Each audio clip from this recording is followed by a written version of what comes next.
To the program. It's Monday, August 31st, coming to you live from our studio in Seoul. I'm Kim Mo-gyun. Before we get started, these are the stories we're following at the top of the hour. South Korea has started tightening social distancing restrictions in the greater Seoul area. Under the measures, the frequency of bus services will be slashed after 9 p.m. until September 6th. Samsung Electronics opens its semiconductor fabrication plant in Pyeongtaek, the largest facility of its type in the world. The South Korean tech giant is using it to mass produce its latest mobile DRAM chip. And the sale of Chinese social media platform TikTok's U.S. operation faces a major challenge. It now requires the Chinese government's approval in order to do a deal. We begin with the COVID-19 situation in South Korea. The average number of new daily COVID-19 cases over the past 2 weeks in the country is almost 10 times higher than the previous 2-week period. It has gone from 35 to 300. The number of cases from unknown transmission routes have also risen by 25% over the past week. The main chains of transmissions are expected from the two major cluster infections, the Arirang Jail Church and a rally held on August 15th in central Seoul. More than 42,000 people who must get tested are not responding to calls. South Korea confirmed 248 new cases on Monday, most of which were local transmissions. The ambience along many of Seoul streets was entirely different from a usual Sunday night last night, as restaurants, bakeries, and bars started restricting their operations until September 6th. The reason for this is a sharp uptick in the number of COVID-19 cases in the metropolitan region. Our Kim Hyo-sun reports. With 2.5-level social distancing measures in place across the greater Seoul area, eateries began restricting operations as of Sunday. Under the 8-day restriction, restaurants, bakeries, and bars can welcome visitors only until 9 p.m., and only takeaway and delivery will be allowed from 9 p.m. to 5 a.m. More and more restaurant owners are worried about their business. There are many small business owners in the neighborhood. We are abiding by the new measures because the situation is very serious. Restaurant users said they need to accept such inconvenience to flatten the curve. Containing the outbreak should come before complaining about my discomfort. As for franchise coffee chains, only takeout or delivery is permitted regardless of operating hours. The Seoul Metropolitan Government highlighted that for its 10 million residents, this week should be a week of standstill. This is a time to share the pain. Please comply strictly with the determination that you will forego your daily routines for the next week. Until September 6th, all indoor sports facilities will also suspend operations. City buses will also be cut by 20% after 9 p.m. and will affect 325 routes. Kim Hyo-sun, Arirang News. With Seoul lifting its COVID-19 social distancing level to 2.5 until Sunday, night bus services in the city are being reduced during the time period. Through September 6th, bus operations after 9 p.m. will be 20% lower, impacting 325 routes. Officials say this is to encourage citizens to go home early and limit their activities at night. However, some 20 heavily used routes will be excluded from the list. The schedules are similar to those of a usual weekend. The city government will monitor the number of passengers and further revise the operation plans if necessary. South Korea's National Assembly has reopened following days of closure after a photojournalist who attended a ruling Democratic Party meeting tested positive for COVID-19 last Wednesday. Beginning Monday, subcommittees have resumed screening, while the 21st National Assembly's first regular session will begin on Tuesday as scheduled. Transparent dividers have been set up at the main chamber as it's difficult for the 300 lawmakers to keep a healthy distance from each other. During September, it also plans to implement a video conference system that will enable non-face-to-face meetings.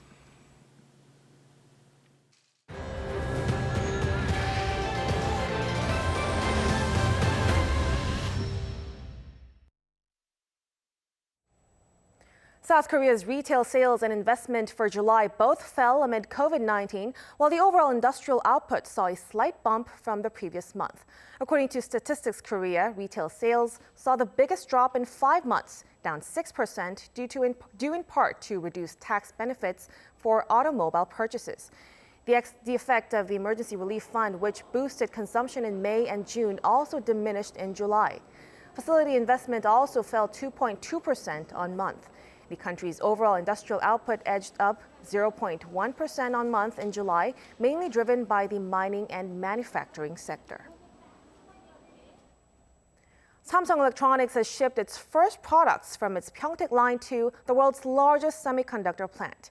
It has started mass producing the industry's first 16-gigabit low-power double data rate 5 mobile DRAM using extreme ultraviolet technology.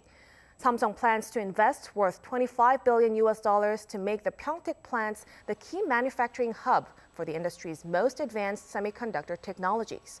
The new line is expected to create 30,000 jobs when completed. Chinese social media platform TikTok's sale in the U.S. will have to overcome a major new barrier. It also requires the Chinese government's approval in order to sell its overseas operations. Pyeongtaek reports.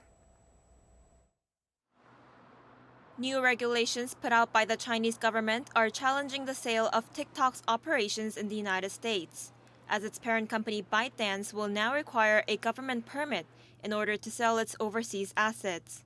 This comes as China has imposed new restrictions on the export of AI technologies.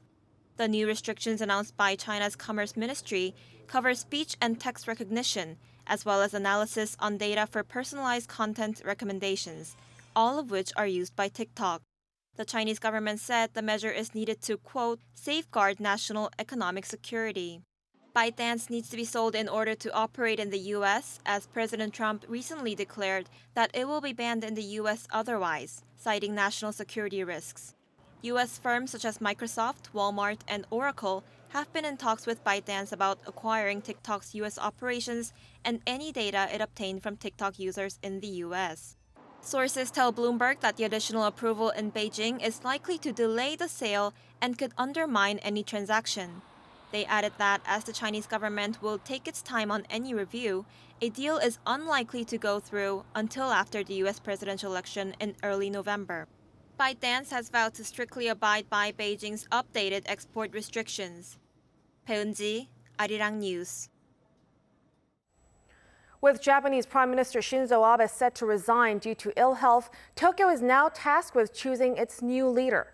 A recent poll by Kyodo News suggests one of Japan's former defense chiefs and the most popular choice to step into Abe's shoes. Our Lee has more. According to a Kyodo News survey released on Sunday, former Defense Minister Shigeru Ishiba is the most popular choice to be Japan's next prime minister. It shows Ishiba leading with 34.3% support, far outpacing other potential candidates. The poll included Chief Cabinet Secretary Yoshihide Suga with 14.3%, Defense Minister Taro Kono with 13.6%, Environment Minister Shinjiro Koizumi with 10.1%, and the Liberal Democratic Party's policy chief Fumio Kishida with 7.5%.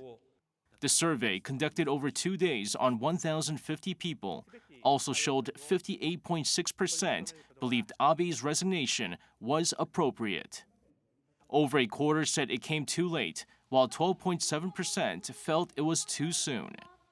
Regarding what people want the next cabinet to prioritize, 72.9% chose the COVID-19 pandemic, while others chose the economy and job creation. However, experts say that despite Ishiba often being a frontrunner in the survey, the chance of him winning the LDP presidential election isn't that high, as he's less popular with the party's parliamentarians. In 2012, Ishiba beat Abe in the first round of an LDP presidential election thanks to strong support from the party's rank and file, but was defeated in the second round when only lawmakers were allowed to vote. Citing Abe's sudden resignation and the pandemic, the party's leadership is planning a scaled-down election, excluding votes from grassroots members. There's speculation it could take place on September 14th. 이승재, Arirang News. Hateful comments are a common sight on social media pages, particularly on celebrities and other well-known people. The recent death of a professional volleyball player in South Korea has shed new light on what many athletes and other famous people go through in their daily lives. The player's death has resulted in web portal Naver deactivating its comment function on sports news articles. Our Han Seung-woo has the story. Gone too soon. Almost a month has passed since 25-year-old professional volleyball player Go Yoo-min was found dead at her home in Gwangju, Gyeonggi-do Province. Based on a therapy session filmed just weeks before her death, it's suspected cyberbullying took a heavy toll on Go's mental health. The dialogue's contents were made public at her family's request. 리베로가 아닌데 왜 나한테 이렇게 욕을 하는 거지? 내 포지션 딴 건데? 그래도 이 정도면 그냥 넘어가 줄 수 있는 거 아닌가? 약간 조금 그런 생각도 많이 들었어요. 그래가지고 막 거기에 시달리다 보니까. Now aware more than ever of just how exposed athletes are, South Korea is reacting. In cooperation with ruling party lawmaker Chun Yong-gi, who is pushing for legislation to toughen punishment for those who make hateful comments online, portal site Naver made the decision in early August to suspend its comment feature for sports articles, as it did with entertainment news earlier this year. This came just a few days after International Olympic Committee member and table tennis gold medalist Yoo Seung-min urged the National Assembly to take action. Some hate comments don't just attack athletes for their performances, but also tread into body shaming and sexual harassment. A recent BBC survey revealed that nearly a third of the 537 respondents, all elite British sportswomen, had been trolled on social media. Among them, one athlete recalled being labeled too fat, while another said she was told women shouldn't look like this on Instagram.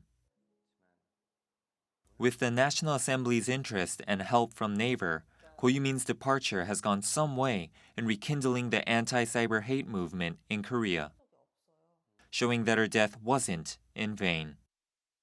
Han Seung-woo, Arirang News.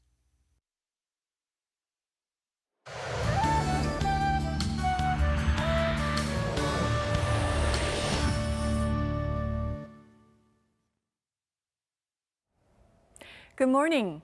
There will be sizzling afternoon heat for most parts except on the East Coast thanks to easterly winds with rain in the forecast.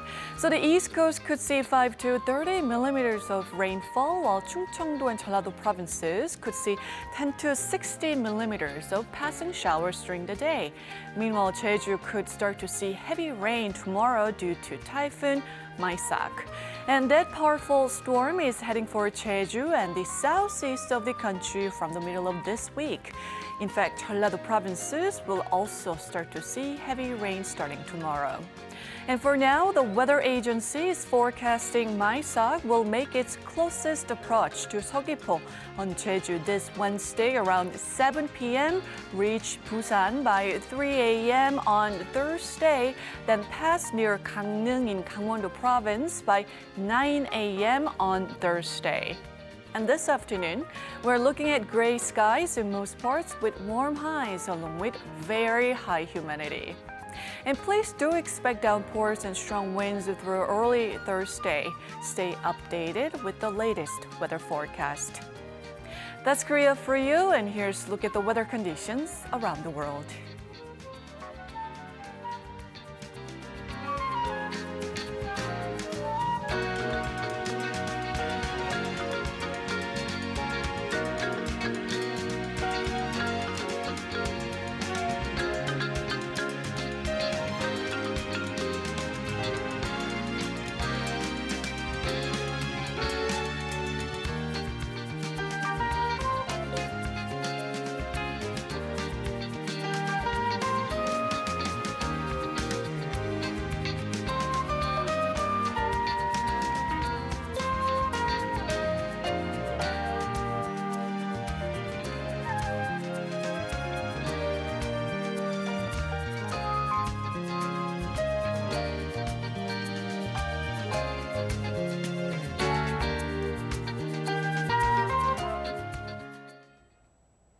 That's a wrap for us at the hour on Arirang News. We'll be back with more of the day's headlines at noon Korea time. So stay tuned. Thank you for watching and goodbye.